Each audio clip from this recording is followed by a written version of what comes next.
La historia guatemalteca, al igual que los otros países centroamericanos, nos muestran cómo se ha ido desarrollando su estructura social. Entre los que explican brevemente el proceso son los del señorío quiché, y para referirnos a ello nos basamos en documentación indígena, como el Popol Vuh, el Rabinal Achí y el Memorial de Sololá, que forman parte de la historiografía América Hispana. El resto de documentos son títulos de tierra. La presentación de estos acontecimientos varía en los distintos documentos y nos podríamos preguntar, ¿cómo estarían enfocados si por casualidad algún día encontramos versiones Pocomam o de otras tribus?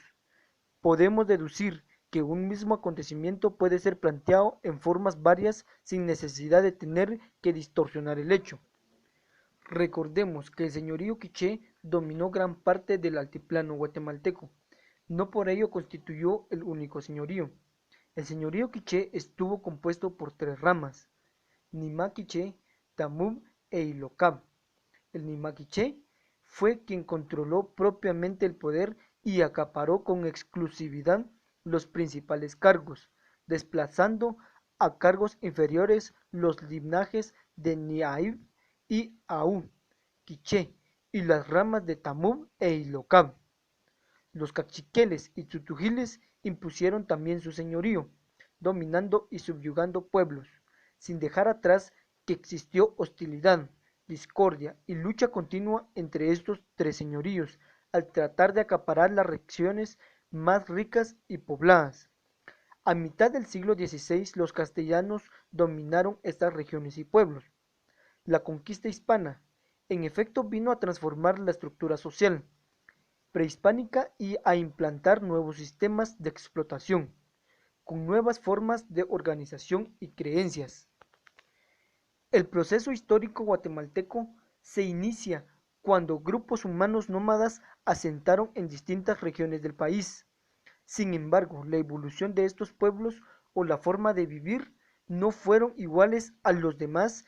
En las tierras bajas del Atlántico, las actividades humanas evolucionaron hasta llegar a la que hoy conocemos como civilización maya. La civilización maya llegó a su fin a mediados del siglo X de nuestra era.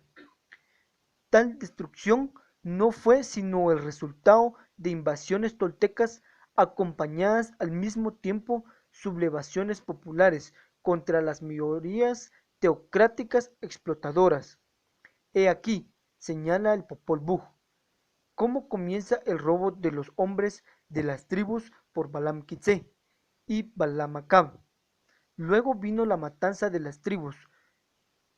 Tomaban a un solo cuando iban caminando y a dos, y no se sabía cuándo los tomaban, y enseguida los iban a sacrificar ante Tohil y Abilish.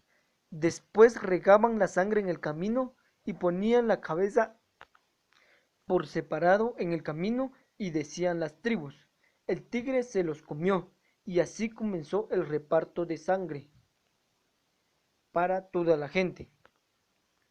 El señor Quiché logró dominar a los pueblos que habitaban la región de la Verapaz, donde iniciaron su conquista. La lucha la enderezan grupos pocomames, uspantecas y chiles, pipiles. El sentido de la lucha varió según la circunstancia. En algunos casos los pueblos se sometieron antes de entrar a batalla, como fue el caso de Mazatenango, Guyotenango, Zapotitlán, Samayague, Sambo, que conoció los tormentos a que habían sido sometidos sus vecinos de Chetulul. Prefirieron reconocer a los señores quichés y obedecerlos como sus tributarios. En otros casos se rindieron después de presentar batalla como sucedió a los pocomames. Los resultados les fueron favorables a los quichés, porque eran gente capacitadas para la guerra y a la vez estaban bien armados, y utilizaban las armas siguientes, que fueron las lanzas, los arcos, flechas y escudos. Además, antes de proceder a la conquista de una región, situaban avanzadas en lugares estratégicos y fortificados, donde observaban y conocían la región y los pueblos que planteaban conquistar, y de antemano elegían a los que iban a ser jefes de las tierras que se pensaba ocupar, para que si se esforzasen por conquistarlas. Antes de la llegada de los castellanos a Guatemala, existían en el altiplano tres señoríos indígenas, en contiendas continuas con los pueblos que explotaban o ya entre ellos mismos el tratar de quitarse unos a otros los pueblos tributarios. Tal situación solo fue favorable, si no fue aprovechada por los castellanos para conquistar con facilidad esos señoríos. Estas luchas no fue encaminada contra las masas indígenas que vivían dispersas por montones y abarrancadas, sino contra los que habitaban centros urbanos. Las minorías que dominaban los señoríos quichés muy difícilmente pudieron haber puesto resistencia a la soldedesca castellana, y además los señoríos no gozaban de respaldo popular ni de unidad interna. La división que se daba dentro del señorío quiché, el conflicto que tenían con otros dos señoríos vino a debilitar más. Los caciqueles, por ejemplo, enviaron gente armada para ayudar a los castellanos en la matanza de los quichés.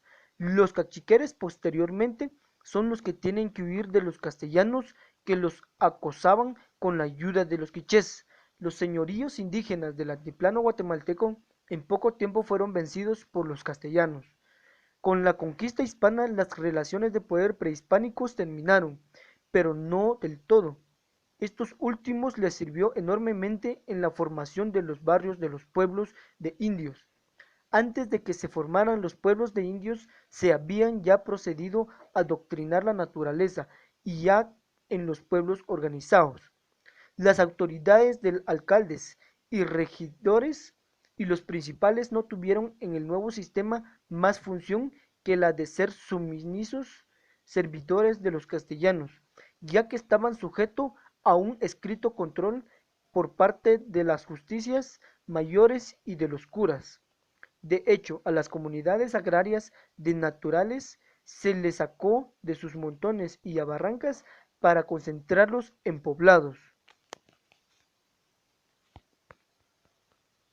La conquista hispana en Guatemala vino a ser benigna con la mayoría de los sectores dominantes prehispánicos que los que ellos habían sido cuando conquistaron el altiplano.